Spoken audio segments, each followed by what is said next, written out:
शरणागतं कृष्ण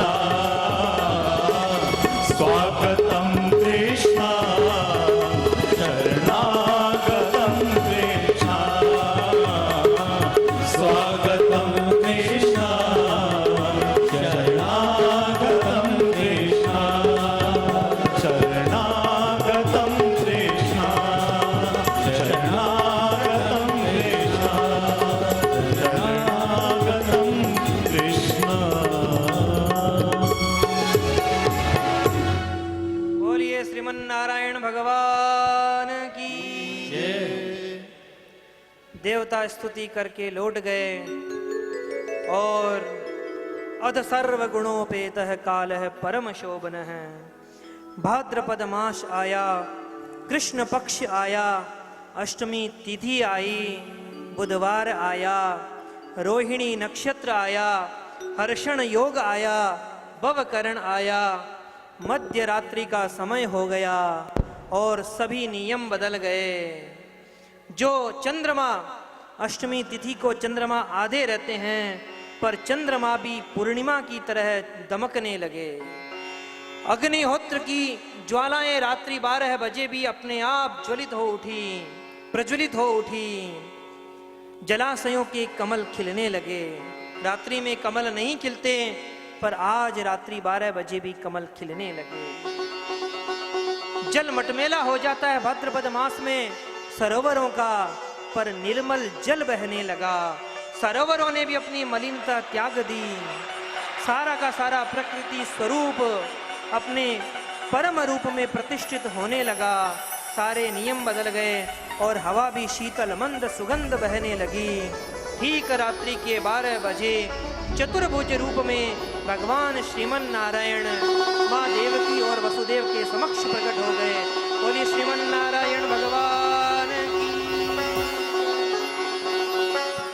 प्रभु के तमद्भुतम बालकमंबुजे क्षणम चतुर्भुजम शंख गदायुधायुधम। उस अद्भुत बालक को देखकर माँ देवकी और वसुदेव तो स्तुति करने लगे। माँ देवकी ने कहा, जल्दी करो, जो भी कुछ करना है, नहीं तो मेरे भैया आ जाएंगे।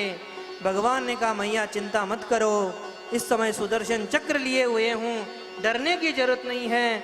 जब मैं बालक बन जाऊंगा तब मेरा ध्यान रखना। और देवकी वसुदेव ने सुंदर स्तुति करी। भगवान ने कहा, मैं आपको एक बात बताता हूँ, जब मैं बालक हो जाऊंगा तो मुझे यहाँ से ले जाकर गोकुल नंद महल में छोड़ी आना, और वहाँ एक लाली का जन्म हुआ है, वह लाली आप साथ में लेकर आ जाना। बाकी सारी व्यवस्था मैं कर दूंगा। और इतना कहते ही मौन भगवान तुष्णिम बबूव, भगवान मौन हो गए। रामायण में तो प्रभु रोए थे राम बनकर, पर यहाँ भगवान बिल्कुल मौन हो गए। वसुदेव जी ने उन्हें सूप में लेटाया। जैसे ही प्रभु को लेटाया, उनके सारे बंधन खुल गए। और जब सूप में ले जाने लगे, कारागृह के दरवाजे खुल गए और जितने भी पहरेदार थे सब सो गए। जीव जब वसुदेव जी की तरह शुद्ध बुद्ध मुक्त होता है, क्राम क्रोधादि विकार भी शांत हो जाते हैं, अज्ञान के कपाट भी हट जाते हैं और सारे भवबंधन खुल जाते हैं। बाल रूप में जब प्रभु बाहर जाने लगे तो मेघ मंडलों ने जब देखा तो प्रसन्न हो गए और सोचने लगे बादल कि हमारा भी नाम घनश्याम है और हमारे प्रभु का नाम भी घनश्याम है। हमारे प्रभु कृपा बरसाते हैं। देवता तो पुष्प वृष्टि कर रहे हैं, अब हमारे पास पुष्प तो है नहीं, तो सारे के सारे बादल जल वृष्टि प्रभु के ऊपर करने लगे। जल वृष्टि होने लगी तो शेषनाग ने सोचा कि मेरे प्रभु भीगे जा रहे हैं और इन बादलों को जल वृष्टि करने की पड़ी है। तो शेष भगवान छाता बनकर प्रभु के पीछे पीछे चलने लगे। सामने आई यमुना नदी। जैसे ही यमुना के जल में वसुदेव जी प्रविष्ट हुए, माँ यमुना ने प्रवेश किया कि मेरे प्राण धन प्रियतम आ रहे हैं, जब तक इनके चरणों का स्पर्श नहीं करूंगी मैं कैसे रहूंगी। और जैसे ही चरणों का स्पर्श करने के लिए आगे बढ़ी। चरणों का स्पर्श कब हो? जब बेचारे वसुदेव जी गर्दन तक उनके जल आ गया, तब प्रभु ने सूप से ही अपना पैर बाहर लटका लिया और स्पर्श पाकर यमुना जी पुनः वसुदेव जी के घुटनों तक आ गई। यमुना पार करके पहुंच गए गोकुल में नंद भवन की ओर। माँ यशोदा के कक्ष में पहुंचे, सभी विश्राम कर रहे थे। वहां पर बालक प्रभु को लेटाया और वहां जो लाली थी उसको सूप में बैठाकर पुनः कारागृह में आए। और जैसे ही कारागृह में पहुंचे, सारे बहुबंधन पुनः लग गए और सारे द्वारपाल जग गए और हल्ला करने लगे, अरे जन्म हो गया, जन्म हो गया। इतने में ही कंस तलवार लेकर आया और जब लाला की जगह लाली को देखा तो चकरा गया, ये कैसे हुआ। सोचने लगा देवताओं की चाल होगी, शायद लाली समझकर छोड़ दें, कहीं छोड़ न दे, पर छोड़ूंगा नहीं। जब पैर पटक कर गिराने का, मारने का प्रयास किया तो वही देवी अष्टभुजा पसार कर प्रकट हो गई और कहने लगी, मूर्ख तू मुझे क्या मारेगा, तुझे मारने वाला तो इस संसार में पैदा हो चुका है। कंस घबराया, देवी जी कहाँ पैदा हुआ, कुछ तो बताओ। मैया ने कहा, पूरी जन्मपत्री नहीं बताऊंगी, तेरे आसपास ही पैदा हुआ है, ढूंढ लेना। इतना कहती अंतर ध्यान हो गई। घबराया हुआ कंस माँ देवकी के चरणों में गिर गया और कहने लगा, बहन मुझे तो आज पता लगा यह आकाशवाणी भी झूठ बोलती है।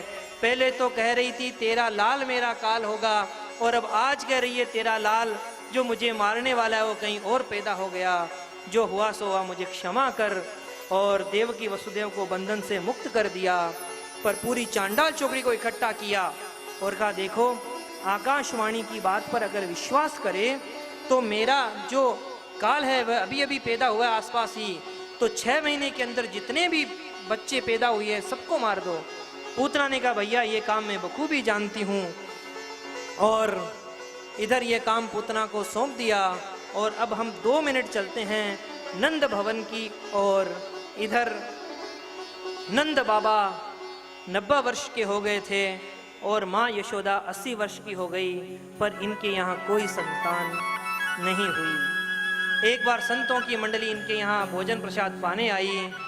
प्रसाद पाकर तृप्त हुए ब्राह्मणों ने आशीर्वाद दिया, अरे नंद बाबा आयुष्मान भव, कीर्तिमान भव, यशवान भव और पुत्रवान भव।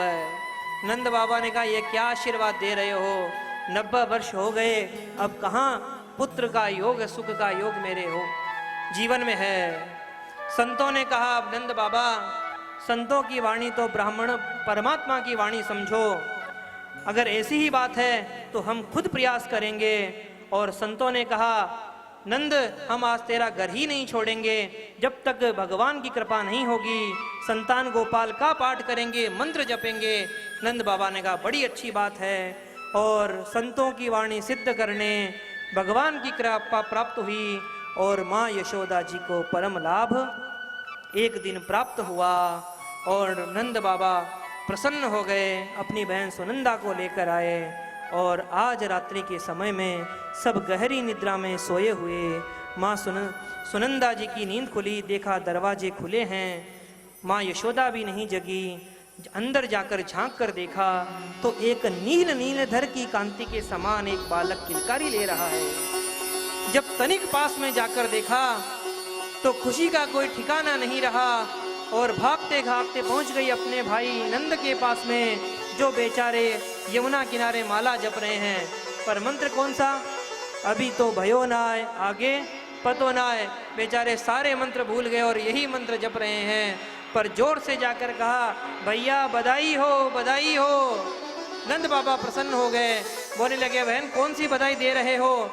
तब कान में आकर सुनंदा ने कहा, भैया तेरे घर में लाला को जन्म हो गयो है। जैसे ही बात कही, कानों कान पूरे ब्रजमंडल में यह बात पहुंच गई और पूरे ब्रज प्रदेश 84 कोस के बधाइयां देने के लिए नंद भवन की ओर दौड़ने भागने लगे। आइए हम सब भी उस परमानंद का अनुभव करते हैं। पूत सपूत चर्यो जसुदा, इतनी सुन के वसुधा सब दौरी।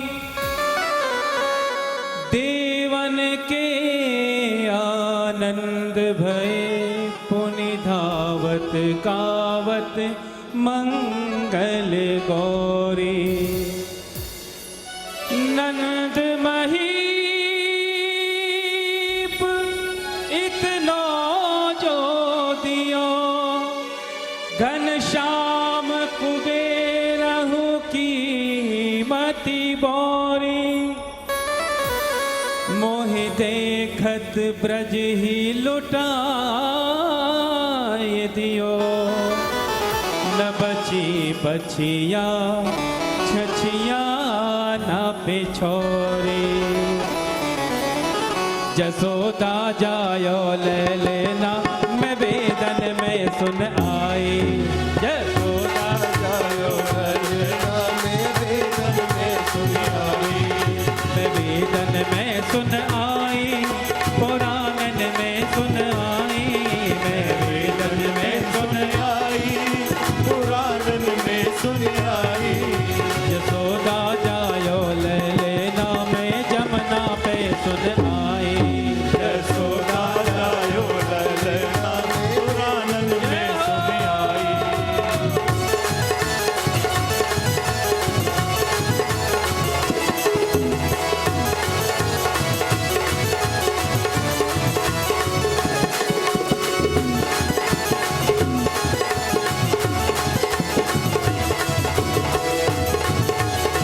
अभी कोई भक्त खड़े नहीं हुए, बधाई का आनंद लेंगे।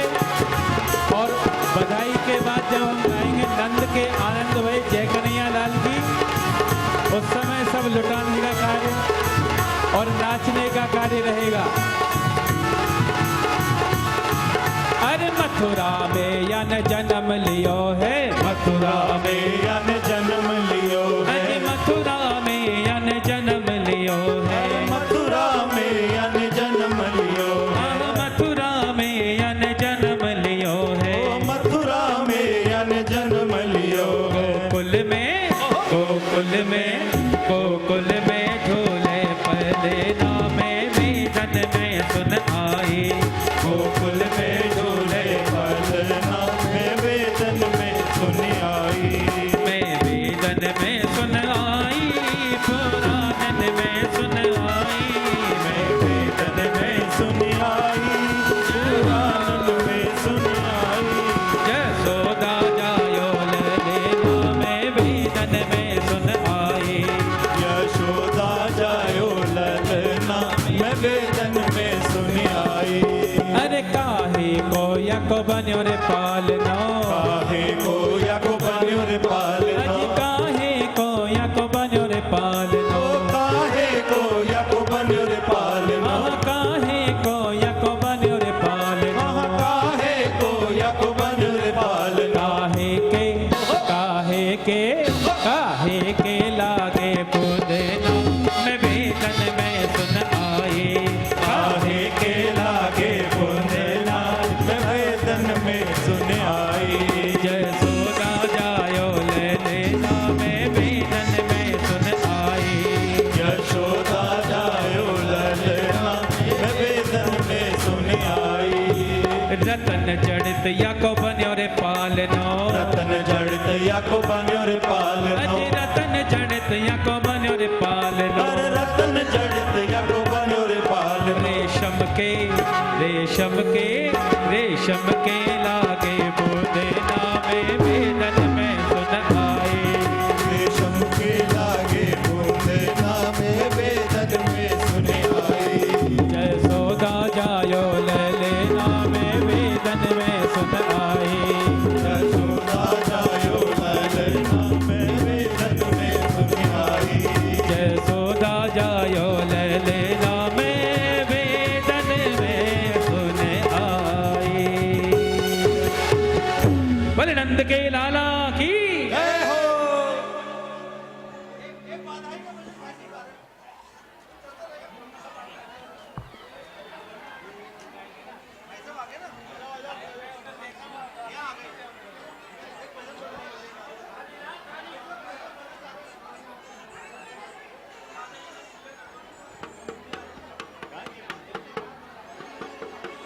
बधाई हो, बधाई हो। यशोदा के हुयो देखो लाल, यशोदा के हुयो देखो लाल, बधाई सारा भक्ता ने। यशोदा के हुयो देखो लाल, बधाई सारा भक्ता ने। यशोदा के हुयो देखो लाल, बधाई सारा भक्ता ने। यशोदा के हुयो देखो लाल, बधाई सारा भक्ता ने। बाजोरे बाजोरे नौनो ताल, बाजोरे बाजोरे नौनो ताल, बधाई सारा भक्ता ने। बाजोरे बाजोरे नौनो ताल, बधाई सारा भक्ता ने। बधाई सारा भक्ता ने, बधाई सारा भक्ता ने, बधाई सारा भक्ता ने, बधाई सारा भक्ता ने। यशोदा के यशोदा के यशोदा के यशोदा के यशोदा के यशोदा के यशोदा के यशोदा के हुयो देखो लाल, बधाई सारा